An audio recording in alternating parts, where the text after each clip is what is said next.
ഇത് കണ്ടാൽ എന്ത് മനസ്സിലാവും? ജോജി തമ്പിയുടെ വീട് ഇവിടെ അടുത്തെങ്ങാണ്ടാണ്. ഗീവേന്ന് എഴുതി വെച്ചേക്കുന്ന കണ്ടില്ലേ? ഗീവ് വേ എന്നാണ് ഇത്.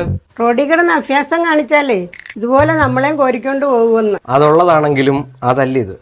ഇതോ? റോഡിൽ വെള്ളക്കെട്ടുണ്ട്, അപ്പുറത്ത് പോകേണ്ടവർക്ക് ഇഷ്ടിക നിരത്തിയിട്ടുണ്ട്. അതേ ചവിട്ടി ചവിട്ടി ചവിട്ടി വേണം അപ്പുറത്ത് പോകാൻ. ഇഷ്ടികയാണ്. ഇങ്ങനെ ഒരു ബോർഡ് കണ്ടാൽ ഇവിടെ അടുത്ത് എവിടെയോ നല്ല അട്രക്ഷൻ കിട്ടും, വേണ്ടവര് മേടിച്ചോളാൻ.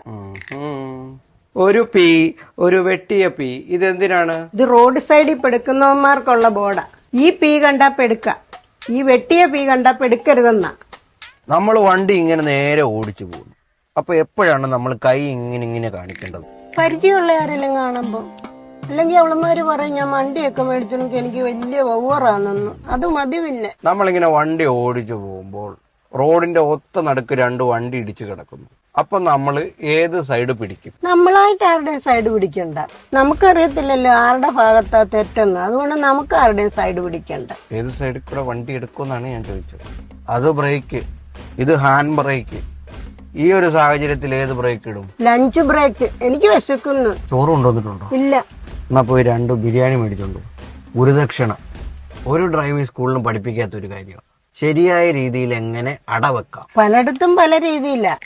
അതെങ്കിലും അറിയാലോ. ഞങ്ങളുടെ അവിടൊക്കെ ഉണ്ടശർക്കരയും തേങ്ങായും കൂടെ ഞെവടി വാഴയിലക്കകത്ത് വെച്ച് അടവ്. ഞാൻ വണ്ടിയുടെ അടി വെക്കുന്ന കാര്യം പറഞ്ഞത്. പിന്നെ ഞാൻ കൂടെ തിന്നാൻ തരുന്നില്ല, പിന്നെ ആ വണ്ടിയുടെ അടി വെക്കുന്നേ. ദൈവമേ, റോഡിൽ കൂടെ പോകുന്നവരെ കാത്തോണേ. ഒരു വണ്ടിയുടെ പുറകിലോ മുന്നിലോ എല്ലെന്ന ബോർഡ് കണ്ടാൽ എന്ത് മനസ്സിലാക്കാം? അത് തേവള്ളിപ്പറമ്പിൽ ജോസഫ് അലക്സിന്റെ വണ്ടിയാണെന്ന് മനസ്സിലാക്കാം. അയാൾക്കൊരു എല്ല് കൂടുതല്. ഇങ്ങനെ പോയാൽ എല്ല് കുറയും.